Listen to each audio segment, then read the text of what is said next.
Hola a todos. En esta ocasión me voy a ocupar de un caso resuelto por la Sala 2 de la Cámara en lo Civil y Comercial de Mar del Plata.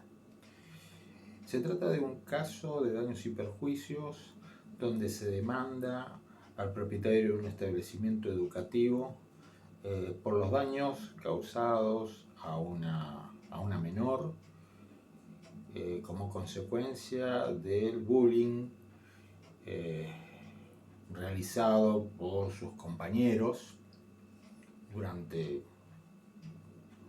bastante tiempo, situación que entre otras cosas le provocó una serie de ataques de epilepsia. El fallo es interesante por muchas razones, es extensa la sentencia, 71 carillas. Es interesante el análisis de la relación de causalidad entre el daño reclamado y los hechos que se imputan. Es interesante el análisis que hace el Tribunal de Alzada respecto de la credibilidad que merece la declaración de uno de los testigos. Pero me voy a detener en esta ocasión en un punto específico, que fue una discrepancia que existió entre los miembros del tribunal. El vocal propinante entendió que a la hora de cuantificar la indemnización por daño extrapatrimonial, tenía que atenerse, por supuesto, a la regla que ahora establece el artículo 1741 del Código Civil y Comercial, que nos habla de que para ponderar el resarcimiento por daño extrapatrimonial se deben tener presente las satisfacciones sustitutivas o complementarias que determinado monto de dinero puede procurarle a la víctima. Como se suele decir, no se trata de ponerle un precio al dolor sufrido por la víctima, sino a procurarle un consuelo, un placer, una satisfacción que total o parcialmente compense el displacer, el sufrimiento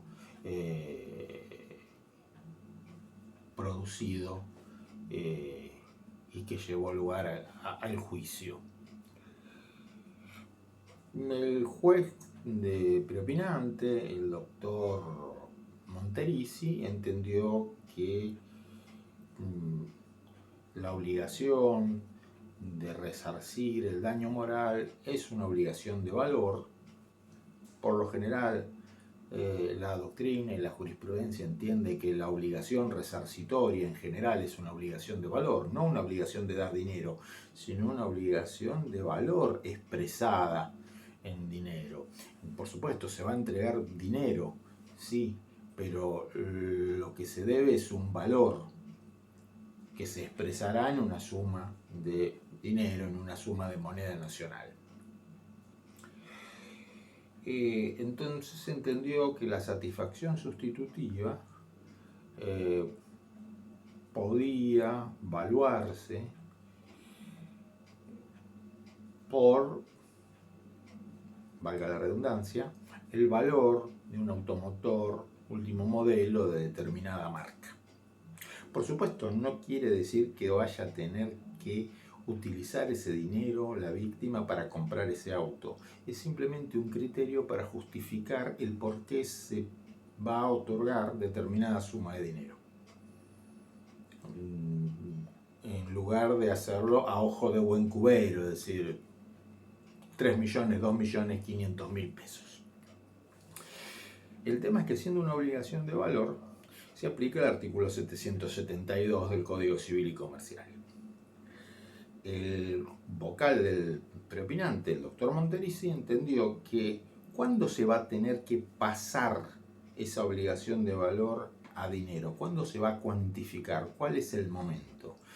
y él sostuvo que el momento de la cuantificación debía ser en el momento de la ejecución de la sentencia, no en el momento del dictado de la sentencia, sino el momento de la ejecución de la sentencia, entre otras cosas por el tiempo que puede transcurrir entre un hecho y el otro. Y soy atento a la situación inflacionaria que padece nuestro país. Citó precedentes jurisprudenciales que apoyan esa interpretación. El segundo vocal en votar, que terminó haciendo mayoría, porque el tercer vocal estuvo de acuerdo con esta posición, discrepó. Discrepó por un lado con el valor tenido en cuenta. Consideró que no era un automotor, sino una computadora de alta gama, el valor que se tenía que tener en cuenta, y dio sus razones. Pero no me quiero detener en ese punto, que de por sí también es un punto muy importante, extremadamente importante, sino que también discrepó en el momento en que esa obligación de valor debía convertirse en obligación de dar dinero. Dicho de otra manera, en qué momento hay que cuantificar. Y entendió que no cabe otra interpretación, de acuerdo al texto del artículo 772, que la cuantificación se tenga que hacer en el momento de la sentencia. Y citó determinada doctrina y consideró que la cuestión estaba cerrada, que si bien la postura del vocal preopinante probablemente era más justa o más adecuada teniendo en cuenta la situación inflacionaria, no quedaba otra que cuantificar al momento de la fecha de sentencia, que no correspondía cuantificar al momento de la ejecución de la sentencia, que eso inclusive implicaría darle una cierta ultraactividad a la obligación de valor, porque la obligación de valor tiene que convertirse en obligación de dar dinero al momento en que se dicta la sentencia.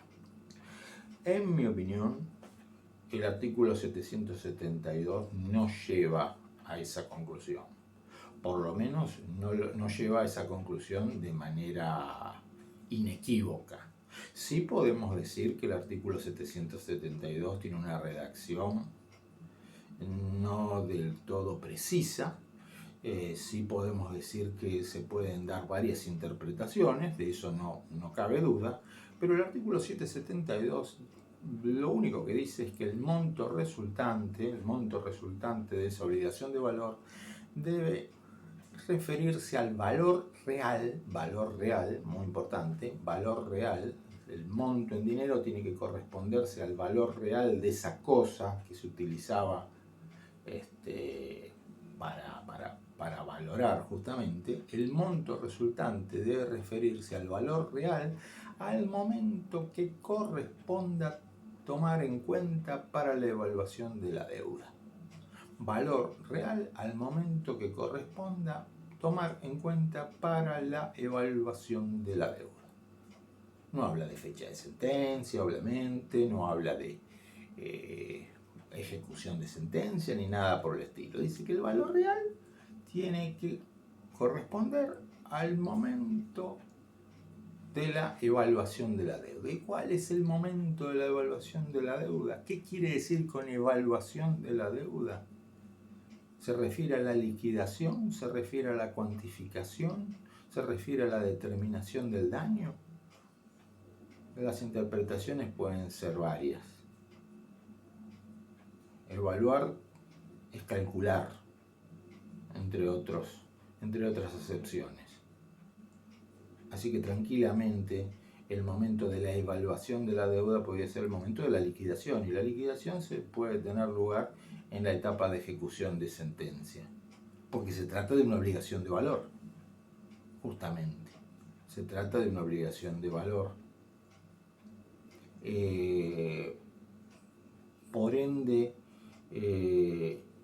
no hay, en mi opinión, razones determinantes para concluir que sí o sí el artículo 772 nos conduce a que la cuantificación debe realizarse inexorablemente en el momento en que se dicte la sentencia, sino que el juez puede decidir que la cuantificación se realice en el momento en que se liquide, que efectivamente se pague, que en nuestro país puede demorar lamentablemente bastante tiempo.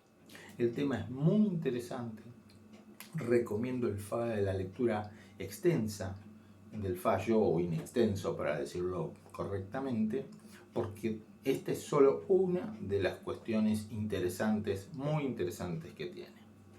Como siempre digo, nos vemos en el próximo video. Muchas gracias.